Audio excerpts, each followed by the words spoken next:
Bismillahirrahmanirrahim. Assalamualaikum warahmatullahi wabarakatuh. Selamat datang kembali di channel Zain Permana. Yang kebetulan beberapa video terakhir ngomongin jodoh aja terus ya. Dan konsekuensi dari ngomongin jodoh tentunya akan ada pertanyaan yang ini nih ya. Pertanyaan yang kemudian kebalikannya jadi jodoh. Jadi ketika ngomongin jodoh pasti orang-orang akan punya persepsi, punya gambaran, punya bayangan soal bagaimana untuk kemudian menemukan, membersamai, dan bayangan-bayangan tentang jodoh. Tapi tentunya kekhawatiran, ketakutan ada. Nah, mungkin ini muncul dari pertanyaan itu. Kalau memang ada yang namanya konsep jodoh, lalu bagaimana dengan konsep perceraian ya? Konsep perceraian dalam jodoh. Mengapa ada perceraian dalam berjodoh? Kan gitu ya. Itu poin penting. Nah, ini aku mau share dulu pertanyaan yang mungkin mewakili dari berbagai pertanyaan. Jadi banyak yang nanya soal perceraian ketika aku sharing tentang jodoh. Tapi ini yang mungkin merangkum pertanyaan-pertanyaannya. Aku bacakan dulu ya pertanyaannya kayak gini. Tapi Kak, tentang jodoh itu yang masih bikin bingung adalah kenapa harus ada perceraian yang seolah Tuhan restui ortu-ortu mereka itu bercerai gitu ya. Yang kemudian anak-anaknya jadi broken home.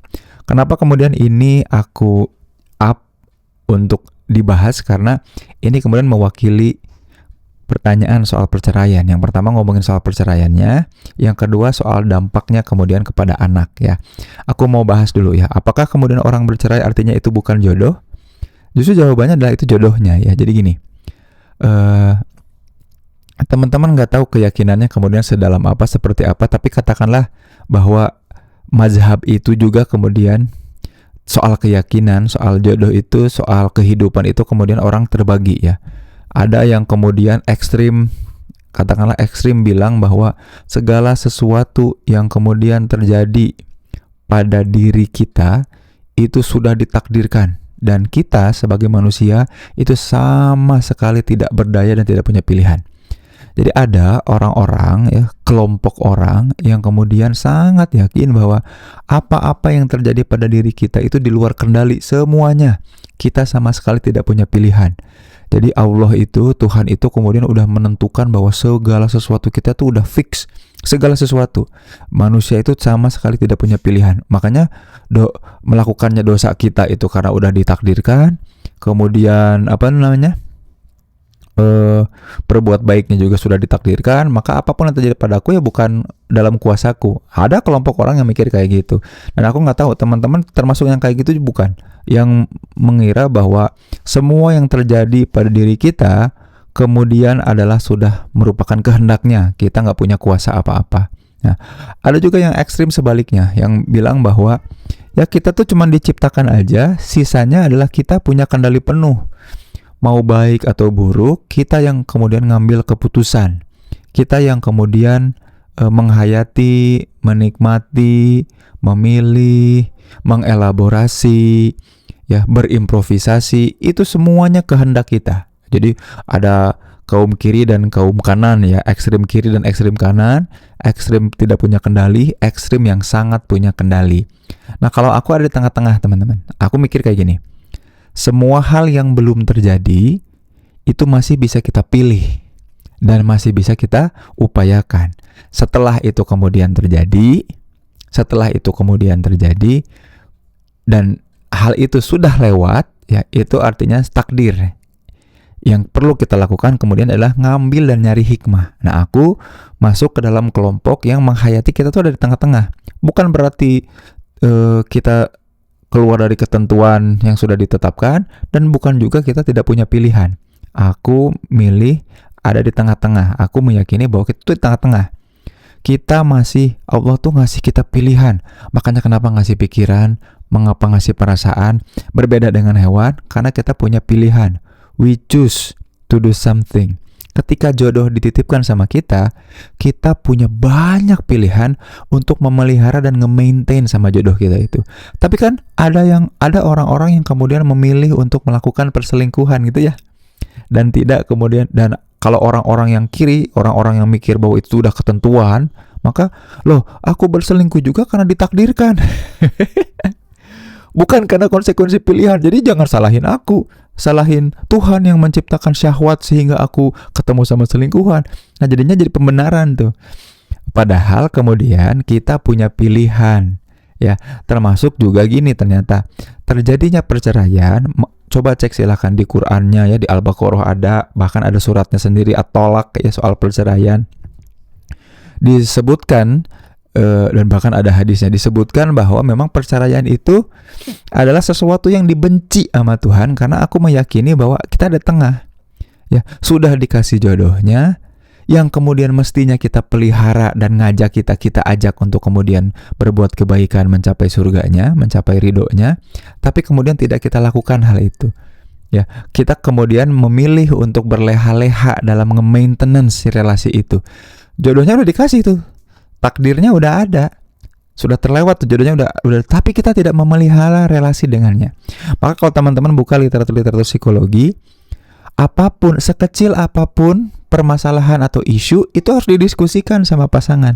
Makanya kalau Pamela Regan itu quote unquote pakai satu istilah namanya work it out. Pernikahan yang sustain, yang langgeng, yang bertahan adalah pernikahan yang kita tuh selalu work it out, menjaga terus untuk kita tuh untuk selalu bertahan di dalam relasi kita gitu. Nah, sampai di titik dimana kemudian tadi kita banyak pemendaman, interaksinya nggak bagus, tidak ada ihsan, tidak ada kebaikan di dalamnya, dan berpotensi untuk melukai, menzolimi diri, ya. Jadi membuat kita jadi menyakiti diri, self-harm, self-injury gitu ya. Mungkin merusak diri dengan makanan-makanan nggak sehat, mungkin dengan merokok, narkoba, alkohol, dan lain-lain, ya, gara-gara tidak mampu untuk work it out the relationship, bahkan itu buruk, itu fahsya ya, merusak diri. Atau kemudian malah merusak kemudian orang lain, munkar kita, yaitu ngapain? Melakukan kekerasan fisik, kekerasan verbal, hal-hal yang kemudian membuat yang tadinya diperjodohkan, tapi kemudian ketika bagian maintenance, pemeliharaan relasi, kita tidak melakukannya dengan serius, maka perceraian itu jadi opsi, gitu ya teman-teman ya. Jadi buat teman-teman yang kemudian takut, mencemasi soal kemudian perceraian, yang harus dipahami adalah bahwa gini, makanya ketika kemudian persiapan, nonton lagi langkah 1 dan langkah 2 jalur pertumbuhan. Kalau kita di jalur pertumbuhan, kita akan sadar bahwa relasi yang harus di-maintain itu, yang harus dipelihara itu gradual. Gradual itu artinya bertahap, bertumbuh, pelan-pelan, memang pasti ada kepayahan. Jadi menuju puncak itu kan, kalau pendakian ya, kalau menuju puncak itu kan memang jalannya tuh terjal, jalannya tuh susah, tapi worth the fight ya, sangat worth it ya, sangat penting, sangat kemudian berharga. Pasti ini sesuatu yang kemudian membuat kita pasti jadi orang yang lebih baik. Nah, kebanyakan orang kemudian menyerah di tengah-tengah. Nah, karena apa? Tadi mindset sebelum pernikahannya itu bukan membangun keluarga. Mindsetnya tuh selebrasi cinta, lupa bahwa konsep jodoh itu yang membarengi, membersamai, bertumbuh, bukan untuk dapetin fasilitas gitu ya. Aku kalau menikah, aku pengen dicintai, pengen dilayani, pengen menikmati kebersamaan. Gak gitu. Menikah itu jalur atau jalan pertumbuhan yang memang tidak akan baik-baik aja sepanjang jalan. Makanya harus work it out. Maka perceraian itu jadi pilihan sebetulnya, yang kemudian dibenci sama Tuhan juga sebetulnya, dibenci sama Allah ya. Ada Al-Baqarah 229, ada At-Tolak ayat 2-3 dan macam-macam. Itu yang kemudian yang pertama, bahwa kebebasan memilih dan konsekuensinya itu bagian dari alamiah kehidupan ya. Aku memilih untuk meyakini hal itu di tengah-tengah, dan perceraian itu bukan akhir dari segalanya. Perceraian itu kemudian bentuk evaluasi kita bahwa jangan-jangan selama ini relasi yang mestinya dua arah itu satu arah, pertumbuhan yang mestinya dua arah jadi satu arah ya. Nah, ini aku masuk ke bagian kedua. Bagaimana dengan broken home, teman-teman? Kalau teman-teman cari literatur review, ada tokoh namanya Einstein. Dia kemudian bilang, orang-orang yang lolos dari jebakan broken home perceraian adalah orang-orang yang kemudian punya hardiness, ketangguhan yang luar biasa dalam menjalani hidup. Maka Einstein itu bilang kayak gini, tokoh-tokoh penting di dunia yang nge-influence banyak orang, yang suksesnya luar biasa, yang stand out adalah orang-orang yang justru lahir dari ketangguhan menghadapi kemudian broken home.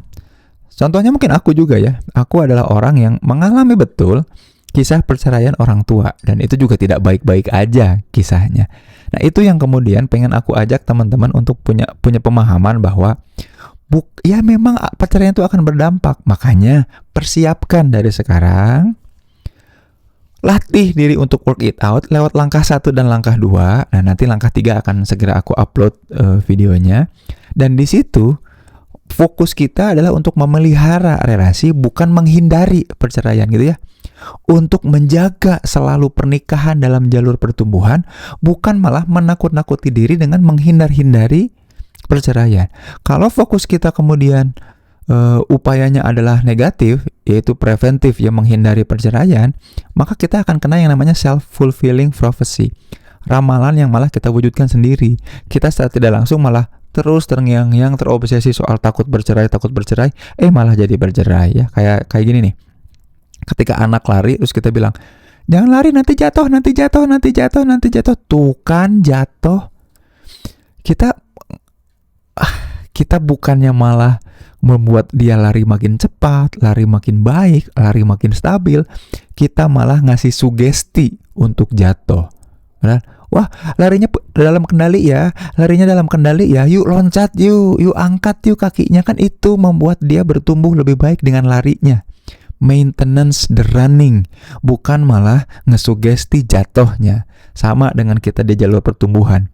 Yang kita sugesti adalah, yang kita arahkan adalah bagaimana kita bertumbuh bersama, menguatkan diri bersama, bukan untuk menghindari perceraian.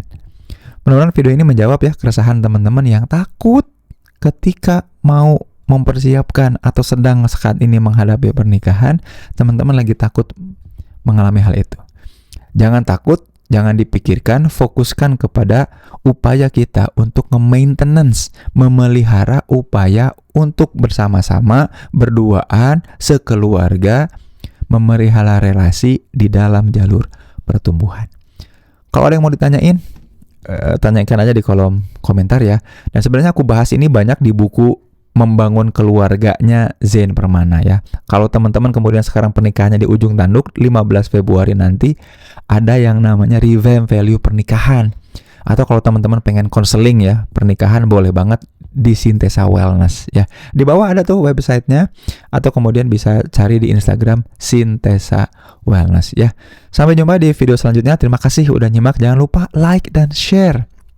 Fokus kita bukan ngomongin perceraian. Fokus kita gimana caranya bersama-sama mengupayakan pertumbuhan. Assalamualaikum warahmatullahi wabarakatuh.